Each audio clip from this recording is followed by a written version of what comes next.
네.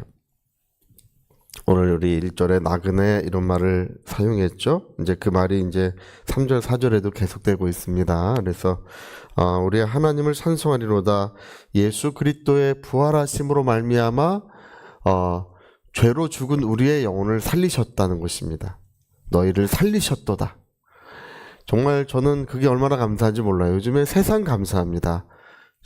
저의 죽어있는 영혼을 살리셨다는 거, 죄로 죽어있는 영혼을 살리셨다는 것이 얼마나 감사한 일인지 모릅니다. 그래서 우리는 하나님과 교제하고, 그래서 하나님의 음성을 듣고, 그래서 하나님의 성령이 우리 가운데 역사하고 계십니다.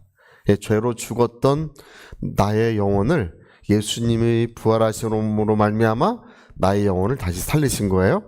그리고 하나님은 우리에게 무엇을 주셨냐 하면 저 하나님의 나라에 관한 약속을 주셨어요. 천국을 약속하셨습니다. 그래서 우리가 이제 복음서에 마태복음에는 천국이라는 말이 32번 나옵니다. 그리고 하나님의 나라라고 하는 말은 이 복음서에 68번이 나옵니다. 그러니까 천국이라는 말이요, 복음서에 100번도 넘게 나와요. 100번 나옵니다. 100번. 딱 100번 정도 나옵니다. 그러니까 사람들이 눈여겨 안 봐서 그래요. 이 복음서 읽을 때 눈여겨 안 봐서 그러지, 매 장마다 천국은 하나님의 나라는, 천국은 하나님의 나라는 계속 그렇게 말하고 있어요. 예수님 그렇게 말씀하고 계십니다. 그러니까 그게 무슨 말이냐 하면 쇠하지 않고 더럽혀지지 않고 썩지 않는 영원한 나라를 우리에게 보여주시고 드러내시고 약속하고 계시는 거예요. 그래서 여러분, 오늘 저와 여러분은 하나님의 약속을 받은 줄로 믿습니다. 우리 구약 성도들은 우리가 볼 때 그들도 하나님의 약속을 받은 것 같지만 그렇지 않습니다. 그들은 우리 이제 히브리서에 보면은 이제 그런 말씀이 있는데요. 구약 성도들이 고난을 많이 받았대요. 심한 고문을 받고 구차히 풀려나기를 원치 않았고, 어떤 이들은 조롱과 채찍질 뿐 아니라 결박과 옥에 갇히는 시련도 받았으며, 돌로 치는 것, 톱으로 켜는 것, 시험과 칼로 죽임을 당하고 양과 염소의 가죽을 입고 유리하며 궁핍과 환난과 학대를 받았다고 이렇게 되어 있습니다. 그리고 그들은 광야와 산과 동굴과 토굴에 유리하였느니라 이렇게 말씀하면서 그들은 천국에 대한 증거는 받았지만 약속을 받지 못하였느니라고 되어 있어요. 구약 성도들은 정말 이 땅에서 고난을 많이 받았습니다. 그들도 우리와 똑같이 고난도 받고 눈물도 많이 흘렸고 우리보다 훨씬 어려움도 많이 겪었습니다. 근데 그들은 뭘 받지 못했다고요? 천국에 관한 약속을 받지 못했다고 되어 있어요. 근데 이제 그들도 예수 그리스도로 말미암아 하나님께서 천국에 들어갈 수 있는 은혜를 베풀어 주셨다고 히브리서 11장은 여러분 자세히 읽어보세요. 전부 다 그 얘기예요. 아브라함의 이야기, 이삭의 이야기, 11장의 모세의 이야기, 쭉 믿음의 용사들에 관한 이야기가 나오는데 전부 다 그들이 천국에 관한 약속을 받지 못했지만 이 땅에서 그들은 멀리서 희미하게 보이는, 그들에게 하나님이 약속한 적도 없는 그 천국을 바라보면서 그들은 이 땅에서 큰 희생도 마다하지 않았다는 것입니다. 더 나은 것을 바라보며, 더 영광스러운 것을 바라보며 그들은 그렇게 살았다는 거예요. 근데 여러분, 오늘 저와 여러분은 주님이 그 영원한 것을 우리에게 드러내셨습니다. 약속해 주셨어요. 근데 그 약속을 받지 못한 사람처럼 사는 사람이 얼마나 많은지 모릅니다. 그 약속이 없기 때문에 늘 흔들리고 세상으로 떠내려가고 늘 그런 요동하는 영적 생활, 신앙생활하는 이유는 영광의 소망이 없기 때문에 그래요. 영광의 소망이 없기 때문에 그렇습니다. 히브리서 4장에 써 있어요. 영광의 소망이 없는 사람들은 늘 믿음이 흔들리고 또 늘 이랬다 저랬다 하고 그렇게 된다는 거예요. 여러분, 제가 1996년도에 이제 중국에서 선교를 할 때 이 북한 사람들이 그때 굉장히 많았습니다. 지금도 북한 사람들이 중국을 떠도는 북한 사람들이 10만 명에서 30만 명 정도 있습니다. 굉장히 많은 숫자예요. 근데 저는 이제 그 북한 사람들을 꽤 만나봤는데, 정말 중국에서 삶이 말도 못합니다. 그러니까 그들은 두려움 속에 삽니다. 누가 신고하면 이제 공안에 붙잡히면 이제 북한의 보위부라고 있어요. 보위부 요원들이 와서 그들을 끌고 가는데 지금은 그렇지 않을지 몰라요. 96년도, 97년도에는 이 괄고리로 사람의 코를 꿰가지고 끌고 갔었어요. 그렇게 비참하고 누가 자기를 신고할까봐 두려움 속에 살고 먹지도 못하고 자지도 못하고 그들은요 압록강 두만강도요 목숨을 걸고 건너온 사람들입니다. 압록강 두만강에 그때만 해도 건너다 죽임을 당한 사람들의 시체가 항상 거기 떠내려옵니다. 그랬었습니다 옛날에는.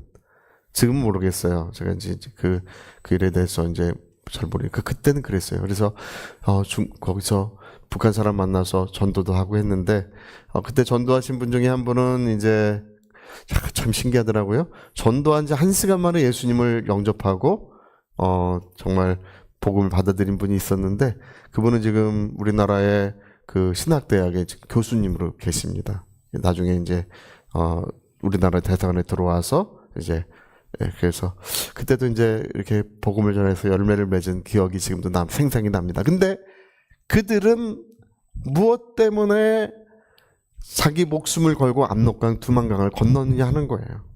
뭐 때문에 여러분 자기가 죽을 줄도 모르는 그 험한 강을 뭐 때문에 건넙니까? 가족들 데리고 건너고 뭐 때문에 건너는 것입니까? 중국에 와서 왜 그런 고생하는 것입니까?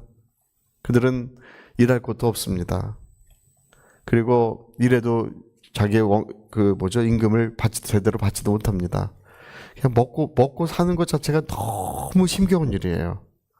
근데 여러분 뭐 때문에 그렇게 거기서 방황하고 있습니까? 그렇게 떠들고 있습니까? 그들은 더 나은 세상을 바라보고 있는 것입니다. 남한에 가기만 한다면 그거예요. 남한에 가기만 한다면 그때 제가 전도하는데 물어봐요. 성교사님, 네, 중국이 이렇게 그때 96년, 97년에 7년에 중국이 잘 살 때도 아닌데 그래도 이제 먹는 문제가 해결됐을 때예요. 그때 그 시절에는 중국이 이렇게 잘 사는데 그때 잘 살지도 않았는데 근데 성교사님 혹시 한국은 여기보다 더 잘 삽니까? 그걸 물어봐요. 한국은 여기보다 더 잘 삽니까? 참 그 질문을 듣는데요. 정말 얼마나 속였는지 사람들이 아무리 말해도 믿지를 못하는 거예요. 그래서 한국은 이제 중국보다도 많이 발전돼 있고 화폐 가치도 그렇게 많다고. 그때 우리나라 2만 원, 돈 2만 원이 중국 노동자 한 달 월급이었습니다. 중국의 교수 월급이 우리나라 돈 6만 원 정도 됐었습니다. 교사는 한 4, 5만 원 정도 됐었어요. 그래서 그렇게 얘기해주고 임금 수준도 굉장히 많습니다. 아주 더 발전돼 있습니다. 그러니까 그 사람은 그렇습니까? 그는 예수님을 구주로 영접하고 늘 마음에 꿈꾸다가 몇 년 후에 이제 비로소 이제 연결돼서 우리나라로 왔습니다. 그러니까 와서 보니까 완전히 다른 세계. 자기가 있던 곳은 제가 그때 어떤 북한 사람들 편지 한 장을 누가 건네줘서 제가 가졌는데 염치 없지만 지금 여기 굶어 죽는 사람이 많습니다. 염치 없지만 한 번만 더 도와주시라는 그 편지가 제가 친척에게 연변에 있는 친척에게 보낸 편지예요. 주변에 굶어 죽는 사람이 있습니다. 한 번만 더 도와주시라고. 그렇게 그러니까 그들은 더 나은 세상을 바라보고 더 아름다운 세상을 바라보고 그것을 바라보고 압록강 두만강을 건너는 거예요. 그것을 바라보고 애타하고 눈물 흘리고 어려움이 있지만 그러나 지금은 이제 저 태국이나 미얀마나 캄보디아나 거기까지 그 산을 넘어가서 그래서 우리나라로 망명해 옵니다. 제가 비행기 타고 하루는 중국에서 홍콩에서 우리나라로 비행기 타고 오는데 기자들이 얼마나 많이 탔는지 몰라요. 우리나라 기자들이 전부 다 비행기에 탔더라고요. 그래서 보니까 그때 당시에 유명한 일이었는데 일가족이 전부 다 망명해서 오는 거예요. 망명해서 오는데 제가 이제 화장실 가려고 이렇게 가서 보는데 일가족들이요 전부 다 고개를 숙이고 있어요. 두려움 때문에.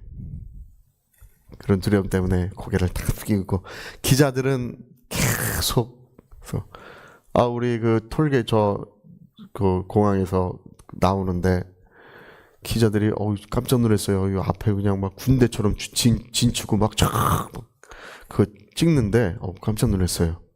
예. 그래서 보니까 그 다음 날 신문에 보니까 이런 사람들이 망명해 왔다고 이렇게 신문에 다 돼서 특별히 되더라고요.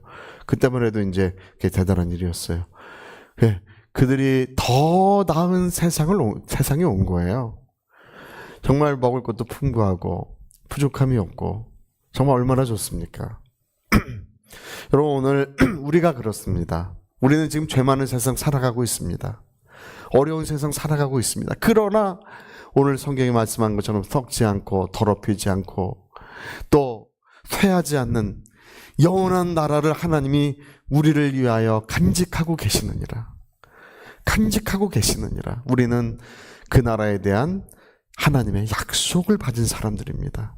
그래서 여러분 영광의 소망이 살아있는 소망이 지금 우리 영혼에 숨쉬고 있는 줄로 믿습니다. 영광의 소망이 있으면 죄악에 떠내려가지 않습니다. 세상 풍파에 떠내려가지 않습니다. 이건 영혼의 닷 같아서 어떤 풍파가 오고 어떤 시련이 와도 아름다운 신앙생활, 참으로 진실한 신앙생활, 그런 영적 생활을 할 수밖에 없다고 히브리서 4장에 기록이 돼 있어요. 여러분 오늘 정말 하나님의 약속을 받은 자처럼 살아있는 소망, 영광의 소망을 꼭 간직하시기를 예수 이름으로 축복합니다. 자, 천국은 실제로 있다. 할렐루야. 예수님이 먼저 가 계시고 나를 따라오라고 하신 주님이 먼저 가 계신 천국은 우리를 위하여 영원한 집은 실제로 있다. 꼭 믿으시기를 바랍니다. 자, 우리 같이 한번 기도하시겠습니다. 우리 한번 기도하실 때 생명강이 흐르고 12실가가 맺히고 영광의 보좌가 있는 곳, 정말 주님은 우리를 그곳으로 부르셨습니다. 내 인생의 마지막은 바로 저 천국을 향한 곳입니다. 우리 위하여 기도하시겠습니다.